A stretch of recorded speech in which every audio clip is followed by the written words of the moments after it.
I don't actually believe this one. Again, I think the Luke Skywalker one is, I do believe that one. I think there's a ton of evidence supporting that one.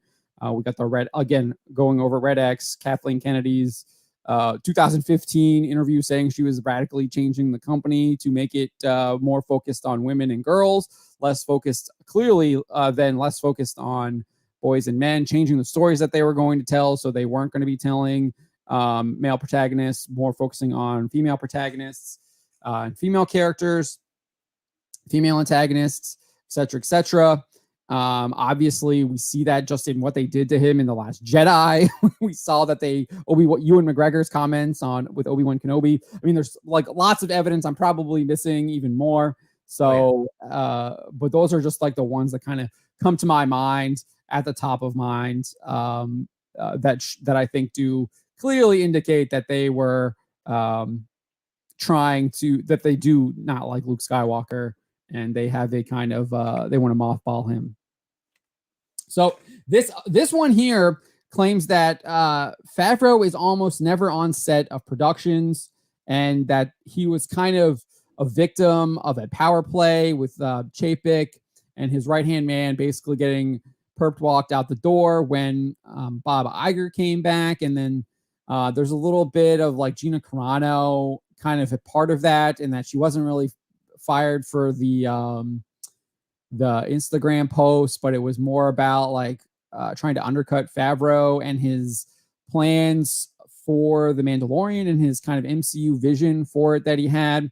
I don't believe this rumor at all. I think there's too much evidence against it that indicates that it's just I don't know, that I just, there's too much evidence, and even Favreau's own words kind of working against it for me to actually kind of like buy into it. And it really feels kind of like someone's just trying to run. It feels like a cope for and don't get me wrong, I like WDWPro. His rumors have been really solid in the past, but just giving my honest opinion on this, it felt like whoever gave him this information, it felt like a Jon Favreau cope, and that he isn't actually on board with a lot of what happened in Mando season 3, despite him saying that the buck stops with him. So basically, he quoted a source saying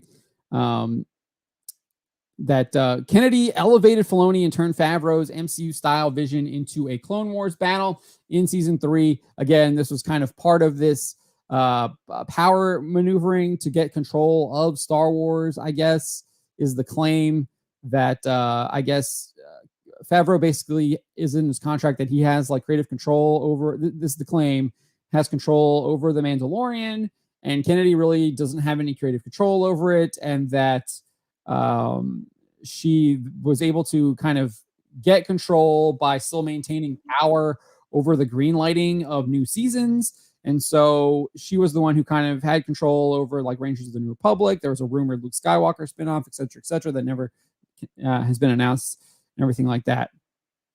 So, and then I guess when Chapek and his right hand, his name's like Kendall Moore or something like that, get walked, Iger comes back, Kennedy then fires Gina Carano. So Rangers of the New Republic gets canned, and Favreau is kind of left with a bag and he can't really do anything. So I feel like it's a really far-fetched, but the conclusion kind of the rumor is that Favreau is almost never on set with the productions. He'll probably continue to make his money, be the nice non-confrontational exemplar that he is, but hope is gone. This is the source. He's basically quoting the source. So this is not Pro saying this, is him reading his source. But hope is gone. The magic sauce was Din combined with a mystery character that was supposed to connect somehow to Luke's, somehow to what happened with the sequels. Now it's just episodic cartoon serial stuff. The magic is gone. All of it so Kennedy can hold on to power. Again, like, I don't know. To me, this just feels like a disgruntled fan after watching season 3 and realizing how trash the season was, rather than an actual like scoop. Because if we go down here, I mean, Favreau told... I just have a question. Yeah. Is Grogu being like flamethrowered at? Is that what we're looking at right here?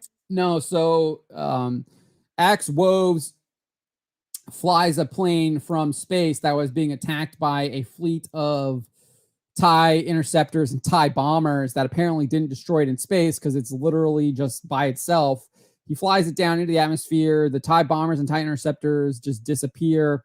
It's flaming, crashing, and he crashes it into the Imperial base on Mandalore. And it crashes into the base, and he's using the Force to keep the flames from killing him, Din, and Bo-Katan. Can we stop treating Grogu like a baby and then making him save people's lives? It's very bizarre. They've been doing it since the first season, so again.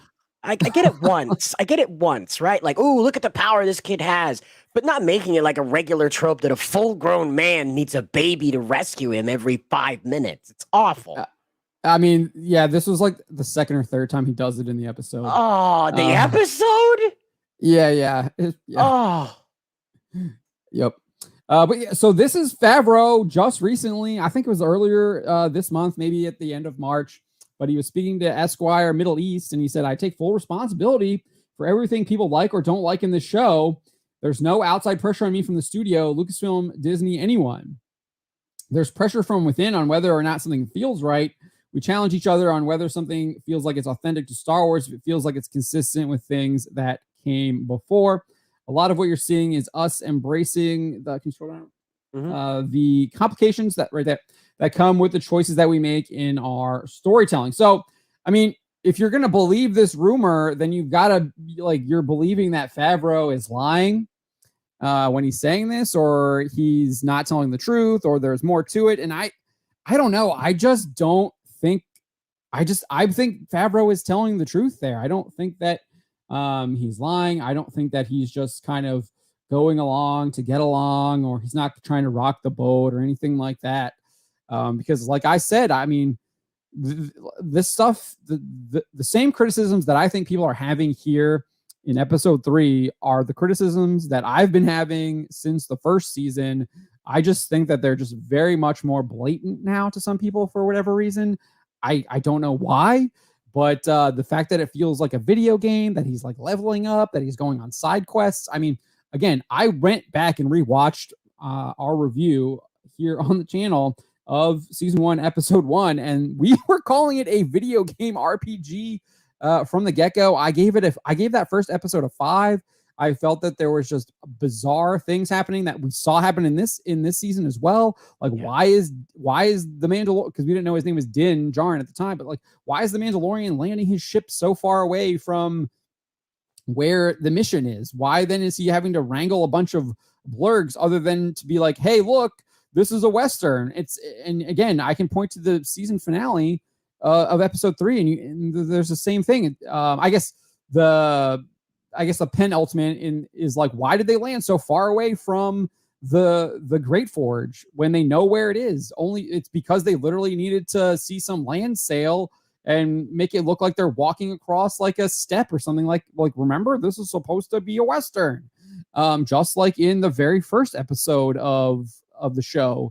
And then so like why? Like, those are the same things that I was complaining about in the very first episode of season 1 that I'm still complaining about now. So I think Favreau's telling the truth here. I do think that it does stop with him, and he's responsible for a lot of this stuff. And that's why it's the main reason why I don't believe it is because Favreau literally says that, hey, no, buck stops with me.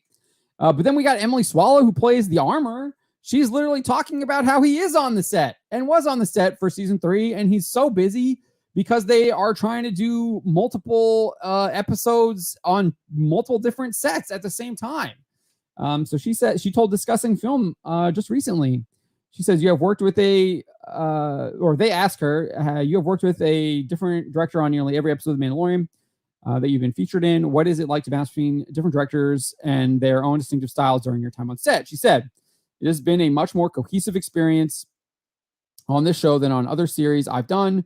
I think Jon Favreau doesn't shy away from choosing directors who have unique styles, but there is such a considered effort to make sure that everyone is on the same page in terms of the story that we're telling and the creative tone of the show. So, I mean, sounds like he's pretty involved right there when he's picking the directors and making sure that they are involved in that. And then she says Favreau she says he, but I'm making it clear that she's talking about Favreau. Favreau makes himself so available just to make sure the heart of the story is consistent and it doesn't get too crazy, because we don't shoot episodes one at a time. A lot of it depends on what set we have up and when, because the sets are so expensive. So we'll shoot a few days of episode 3, then a few days of episode 6, and then a few days of episode 2. So, I mean, she's right here saying that he's on set and kind of like available all the time. Well, hold on. Look at this. Like, you got multiple directors handling multiple episodes. So that means in the range of a week, you're working with 3 different directors. That's no not unheard of for wonder TV, the show though. is well. It's gotta be though. Yeah. It's gotta be, because like think about how Buffy was for all the bumps and bruises it had. It had one director. I mean, the insanity of having like what 8 a season. Ugh. I don't think it had. I think it had multiple directors.